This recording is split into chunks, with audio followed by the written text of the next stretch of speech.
Amén. Buenas tardes, hermanos. First thing, I just want to tell you thank you for your faith, your perseverance of hanging in there through 4 TED Talks. So give the person next to you a high five and tell them they can do it. I'm going to tell you a Spanish phrase. Here's your Spanish phrase. Sí se puede. It means you can do it. One more TED Talk. You know, I'm so excited and honestly just feeling a lot of emotion about even sharing this afternoon. I feel the weight of 2 billion people that I'm representing to you, God's leaders. I feel the responsibility of representing God's heart to God's people and speaking about a subject so incredibly important to God. I feel the excitement, the joy, the thrill of presenting what God has shown me, the answer to the world's problems, the way out, what will change our world, something worthy of our lives, worthy of us giving it all up and laying down our lives for. What God has done for us. I was in a meeting not too long ago in New York at the United Nations. Dave Malutnak and I went. And it was a 3-hour meeting where a number of NGOs were invited to present their solutions. You talk about TED Talks, there were 93 speakers in 3 hours. But not one solution stirred my heart like the solution God has. So I love talking about changing the world. Now, the truth is, it's a bit of a misnomer because whether we're involved or not, the world is changing. It's changing rapidly. And we've been through a lot of those changes, right? How many of you remember records and listening to, not the cheap plasticky ones they buy now, but the vinyl records from the old days, right? And most of you even remember getting an 8-track player. And I remember my first 8-track was Carlos Santana of Braxis. Don't categorize me now. And then cassettes came out, and you could carry them around.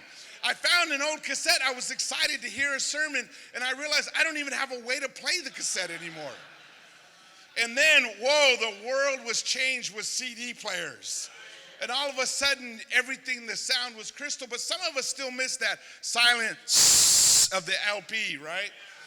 And then, of course, the iPod. And some of us are still there, but the world has moved on to streaming music. The world is changing rapidly that we live in. Even the religious world. There was a time, a lifetime ago, 70 years ago, where the way to reach people was to set up a tent, and thousands would come to hear somebody preach for hours. They would preach on and people would listen. Now we're challenging people to listen for 20 minutes. The world is changing. There was a time where Churches of Christ would send buses to neighborhoods and total strangers would put their kids on the bus and send them to a building full of total strangers to be taught their religion.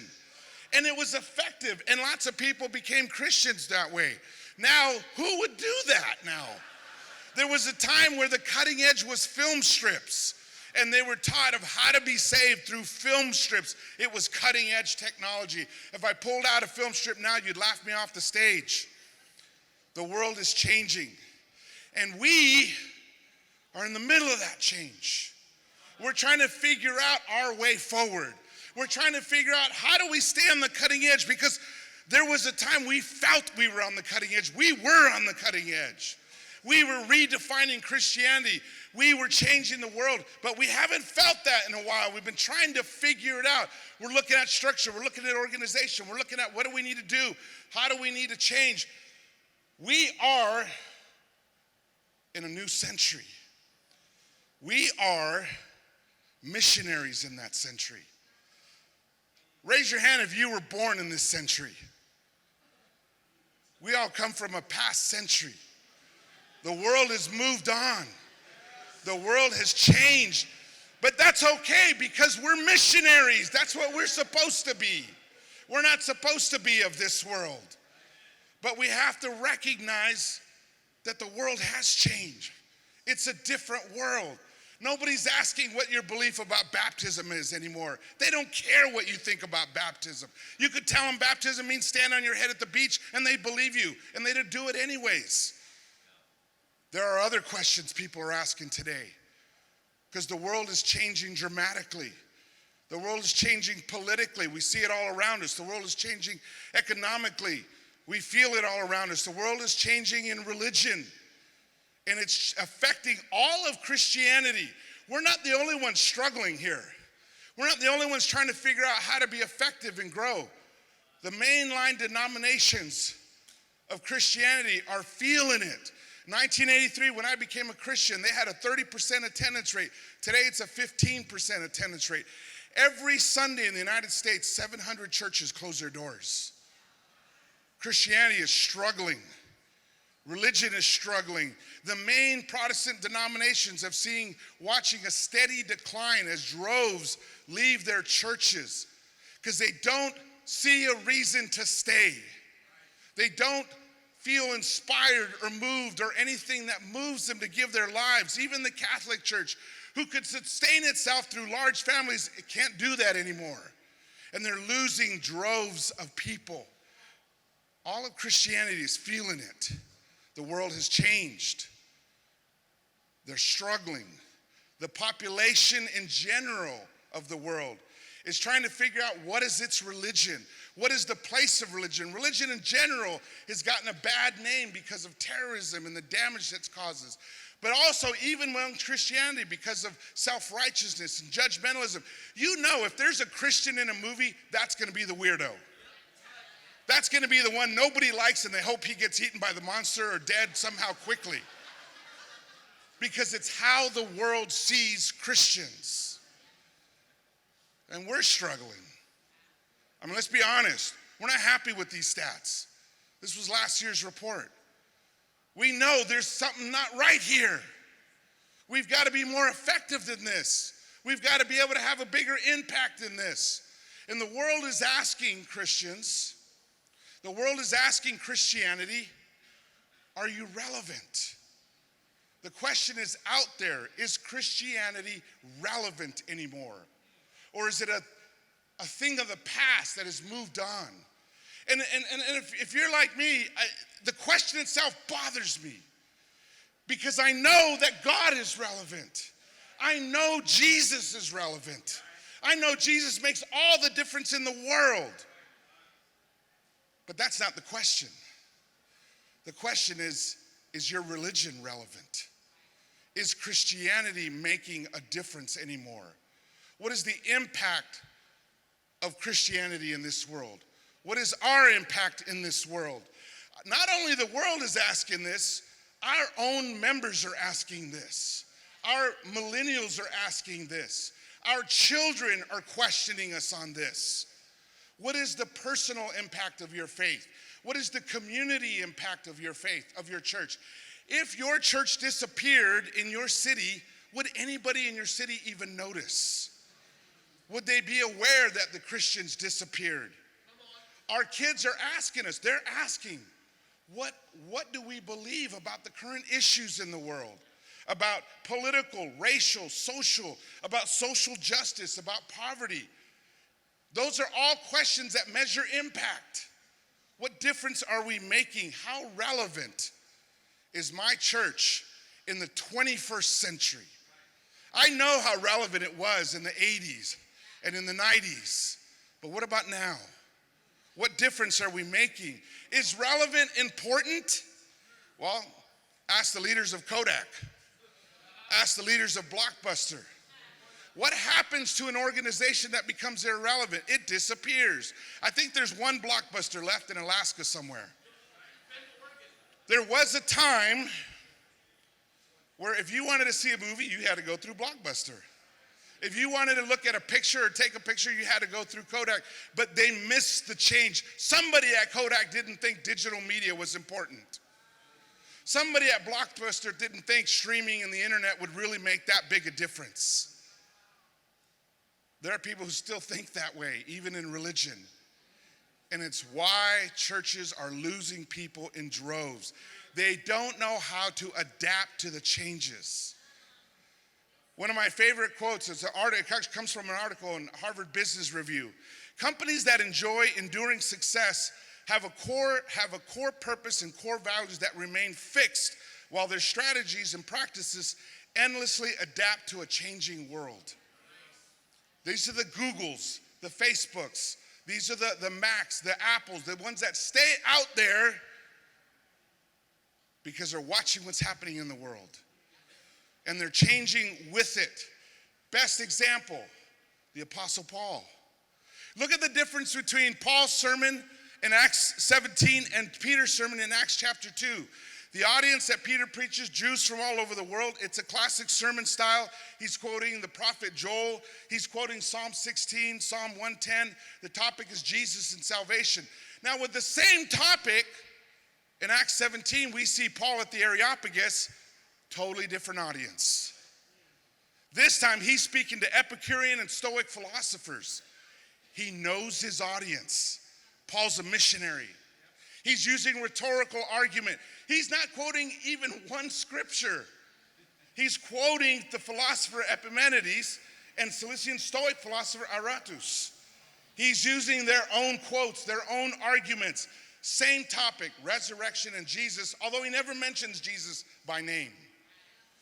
But he knows how to adapt, which makes him such an effective and powerful missionary. We are missionaries in the 21st century. This isn't our century. I remember one time coming home and I was seeing Grandma, and I was noticed that Grandma watches I Love Lucy, she watches Dick Van Dyke Show, and I realized that's her world. She's an alien in this world. We're aliens in this world.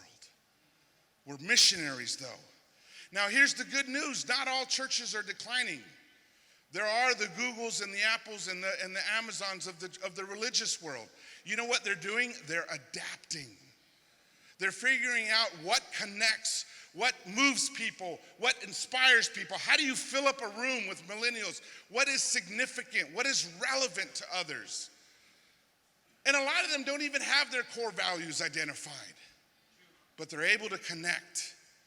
Things we need to understand. There are lots of people doing research and studying to find out, because we're not the only ones asking this question. A lot of people are asking this question. How do we change the world now?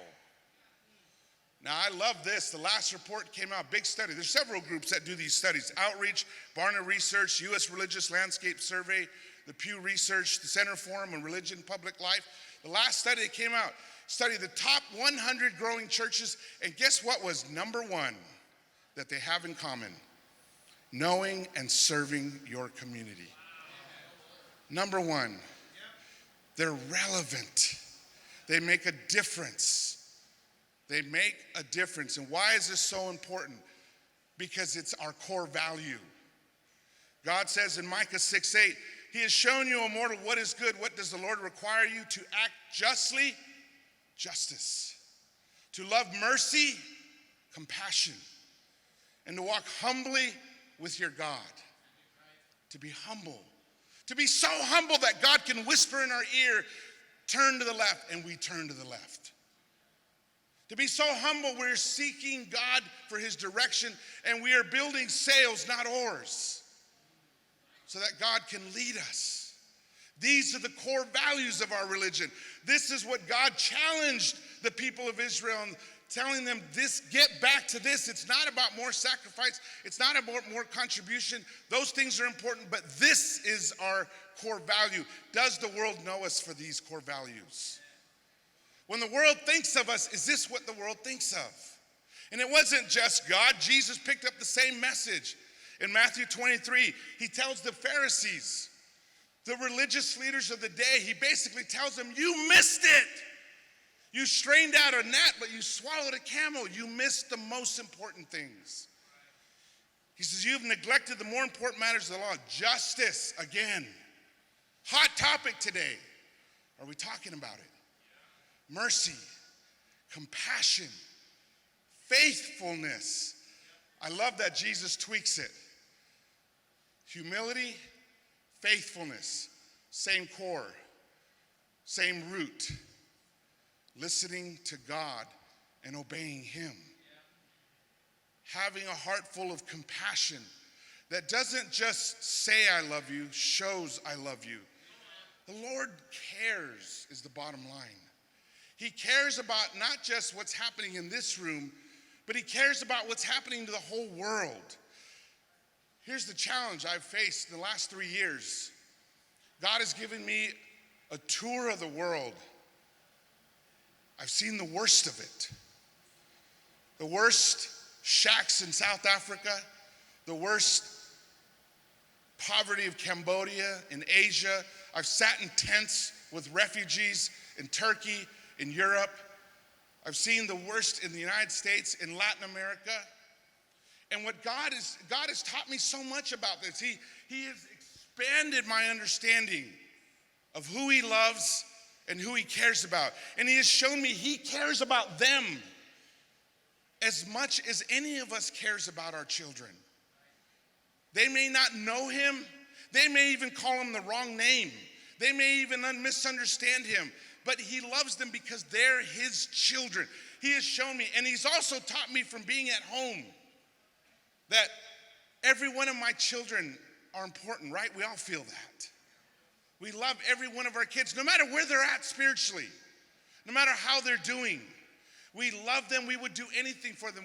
And he's taught me that love has no boundaries. It has no borders. It has no prejudice.